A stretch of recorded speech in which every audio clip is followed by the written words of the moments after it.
जी नमस्कार। आज मैं अपनी परंपराएँ बता रही हूँ। जैसे हमारे यूपी बिहार में परंपराएँ हैं कि किसी भी कार्यक्रम में विधवाओं को नहीं रखा जाता है। मतलब जिसके पति नहीं रहते हैं उन्हें विधवा कहते हैं, या फिर जिनके पति नहीं रहते हैं उनको किसी कार्यक्रम में शामिल नहीं करते हैं। फिर एक मेरी फ्रेंड है, तो वैसे मैं नाम नहीं बताऊँगी किसी को भी। मैं किसी से पर्सनल किसी से मुझे मेरा कोई द्वेष नहीं है, कोई शिकायत नहीं है मेरी। मैं तो एक थॉट आ रहा था मन में कि मैं सबके सामने इसे रखूँ, तो मैंने रख दिया बस, सिंपल सी बात है। तो एक मेरी फ्रेंड है, जैसे कि मैं बता रही थी, और वो अपनी रिश्तेदारी में एक शादी में इनवाइट होती हैं, और वो सारी तैयारियां करके गई तो जाते जाने के उसके बाद उनको एक बाउंड्री तय कर दिया गया कि देखो ये तुम्हारा दायरा है, इस दायरे से बाहर नहीं आना है, इस दायरे के तुम अंदर ही रहोगे। तो मैं ये पूछना चाहती हूँ, जब दायरा सेट करने वाले ऐसे लोगों को बुलाते ही क्यों हैं? आप जिनके हस्बैंड नहीं हैं उनको आप मत इनवाइट करो, मत बुलाया करो, क्योंकि उनके भी दिल होते हैं, वो भी रोते हैं। उन आप ये बताओ, आपके घर में शादी हो रही है, आप अपशकुन की बातें कर रहे हो। आपके घर में शादी का माहौल है, चारों तरफ खुशियाँ हैं, बेटी की शादियाँ हैं, खुशी हो रही है चारों तरफ। लेकिन उसमें एक महिला जो रो रही है बैठ के, और वो रोई जा रही है, कहाँ तक आपके लिए सही होगा? आप ये बताओ। आपके बच्चों को कहाँ तक फलेगा, क्या होगा? आप किसी का हाय मत लो, ठीक है, वो विधवा हो गई है, एक तो पति नहीं है, एक तो खुद ही से दुखी है, उस पर से आप दुखी क्यों करते हो? कोई इंसान साथ लेके नहीं आता, अकेला आता है। हाँ, ज़िंदगी में आगे चल के उनको 2 होते हैं, 2 के बाद पता नहीं कब साथ छूट जाए, 2 से 3, 4 होते रहते हैं। फिर कब साथ छूट जाए, किसका छूट जाए, किसी के पति गुज़र जाते हैं, किसी की पत्नी गुज़र जाती हैं, तो उनके जीना थोड़ी ना हराम कर देते हैं, कर देना चाहिए। नहीं, या तो बुलाओ तो सम्मान से रखो, और नहीं तो बिल्कुल मत बुलाओ। एक कहावत कहते हैं ना, दानी से सोम भला जो ठाढ़ी देत जवाब। एक बार में आप जवाब दे दो कि नहीं, उनको नहीं बुलाना, चाहे कोई कुछ भी कह ले, हाँ नहीं बुलाना है, बात खत्म। लेकिन आप घर बुलाओ, अपमान करो, ये सही नहीं है। कम से कम मुझे तो सही नहीं लगता, और मुझे नहीं लगता कि किसी को भी सही लगेगा। मुझे एक स्टोरी याद आ रही है, एक छोटी-सी कहानी है, मैं आपको सुनाना चाहूँगी कि कहीं की बात है। एक लड़की रहती है, तो वो लड़की है किसी गाँव में, और उस गाँव में कोई संत महात्मा आते हैं। कहते हैं कि उस छोटी लड़की को बुला के ले आओ, मैं उससे मिलना चाहता हूँ। लोगों ने कहा कि वो तो अकेले ही खुश रहती है, बहुत खुश रहती है, वो कभी दुखी नहीं रहती है। मतलब संत आते हैं तो पूछते हैं कि इस गाँव में सबसे खुशी व्यक्ति कौन है? तो एक लड़की है, हमेशा हँसती रहती है, मुस्कुराती रहती है, और खुश रहती है, अपने में मस्त रहती है। तो संत ने बुलाया उसे, तो जब संत ने बुलाया तो उसे एक हीरा दिया। कहा कि बेटा लो, ये रहा हीरा, इसे सँभाल कर के रखना, सँभाल कर के रखना। बोली, खुश हो गई कि बहुत ही अच्छी बात है। गई, उसको देखती और निहारती, देखती, फिर रखती, रखती, देखती, रखती, देखती, ऐसे करती रही। फिर कुछ दिन के बाद फिर वही साधु आए, फिर उसे बुलाए, फिर दूसरा हीरा दिया, फिर कुछ दिन के बाद तीसरा दिया। ऐसे करके उन्होंने 2-3 हीरे उनको दिए। लड़की तब तक धीरे-धीरे बड़ी हो रही थी, और तो एक बार की बात है, जब साधु आए तो सबसे पूछा, भई वो लड़की नज़र नहीं आ रही है। तो साहब वो तो बहुत दुखी रहती है। तो अरे वो तो हँसने वाली लड़की है, वो तो बहुत खुश रहती थी, फिर वो रोने क्यों लगी? कैसे दुखी हो गई वो?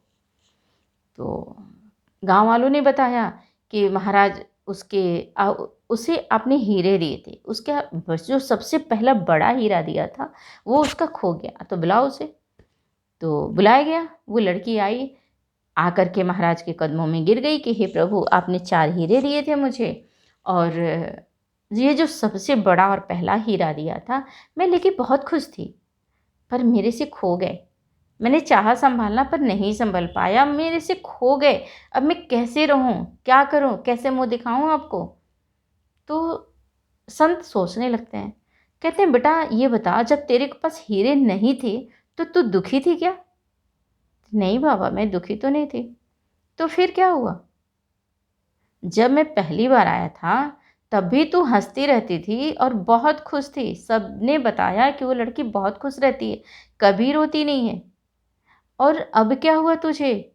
वो तो हीरे मैंने दिए थे तुझे, तो दुखी तो मुझे होने चाहिए ना, तू क्यों दुखी है? सोचने लगी, बोली महाराज पर दिए तो मुझे थे ना, और उसमें से सबसे बड़ा हीरा खो गया। तो संत उसे समझाते हैं कि देखो बड़ा हीरा खो गया तो क्या है, 3 हीरे और हैं तेरे पास। 1 नहीं, 2 नहीं, 3, 3 हीरे हैं। सिर्फ 1 नहीं, 2 भी नहीं, 3 हीरे तेरे पास है। तू उसको देख के क्यों नहीं खुश रहती है? तेरे पास 3-3 हीरे हैं, ये तेरी कब समझ में आएगा? सिर्फ 1 खोया है पर 3 तो हैं। तब उस लड़की को बात समझ में आई और उनको धन्यवाद किया, प्रणाम किया। बोला ठीक है महाराज, मुझे समझ में आ गया, आप जैसे समझाना चाहते थे तो ये चीज़ मेरे को समझ में आ गया। अब मैं नहीं रोऊंगी और मैं इन 3 हीरों को लेके मैं खुश रहूंगी। तो मेरा ये निवेदन है कि ज़िंदगी प्रभु ने दिया है और कोई ऐसा नहीं है कि जो लेकर के अपना जोड़ा पैदा हो। कोई भी ऐसा संसार में हो जो अपने पति को साथ में लेके पैदा होता हो तो मुझे बताए कि वो कौन सा ऐसा इंसान है जो अपनी पत्नी को, अपने पति को साथ में लेके पैदा होता है। ये तो दुनिया का मेला है, कितने दिन रहना है यहाँ पे? आज है, कल नहीं है। जैसे हम लोग सोते हैं, स्वप्न देखते हैं, सब कुछ रियल होता है, कुछ भी अलग नहीं होता है। लेकिन जब नींद से जगते हैं तो क्या होता है? सोचते हैं क्या देखा, क्या देखा, ऐसा था वैसा था। सेम वही है, क्या रखा है? एक जिंदगी मिली है, रो के काटने के लिए नहीं मिली है, खुशी खुशी काटने के लिए मिली है और उस प्रभु का धन्यवाद देने के लिए मिली है कि हाँ, उस प्रभु का धन्यवाद करें कि ये जिंदगी है। और कितनी दिन रहेगी किसी को नहीं पता, कोई नहीं बता सकता है। लोग कहते हैं बूढ़े पहले मरेंगे, क्यों? किसी के बच्चे नहीं मरते, वो माँ दुखी नहीं होती है? तो जिंदगी सिर्फ एक ही मिली है, उसी खुशी से और प्रभु का धन्यवाद देते हुए ये सबका अधिकार है। तो मेरा यही आपसे कहना था। मैं किसी को हर्ट नहीं करना चाहती और किसी एक पर्सनल व्यक्ति के लिए ये मेरा मैसेज नहीं है। ये मेरा मैसेज सबसे है कि प्लीज़ किसी का अपमान न करें ये सोच करके कि हाँ वो अकेला है, क्योंकि यहाँ पे कोई साथ नहीं आता। और जो अपमान करता है उसे भी नहीं पता कि वो कब तक इस ज़िंदगी में रहेगा। मुझे तो यही पता है, मैं भी इतना जानती हूँ कि मेरी ये ज़िंदगी मुझे मिली है, मैं इसे अपने तरीके से जीऊँगी। किसी के कहने से, मैं किसी और के तरीके से नहीं जी सकती, मैं अपने तरीके से जीऊँगी। और मेरा यही सबसे अनुरोध है कि जिसे भी ये ज़िंदगी मिली है प्रभु को धन्यवाद करे, परमात्मा का धन्यवाद करे कि हाँ ये मुझे ज़िंदगी मिली है, और उनको याद करे, न कि रो रो करके गुजारे। जी धन्यवाद। आप कैसा लगा ये आप ज़रूर कमेंट करके बताइएगा, ये मेरा आपसे अनुरोध है।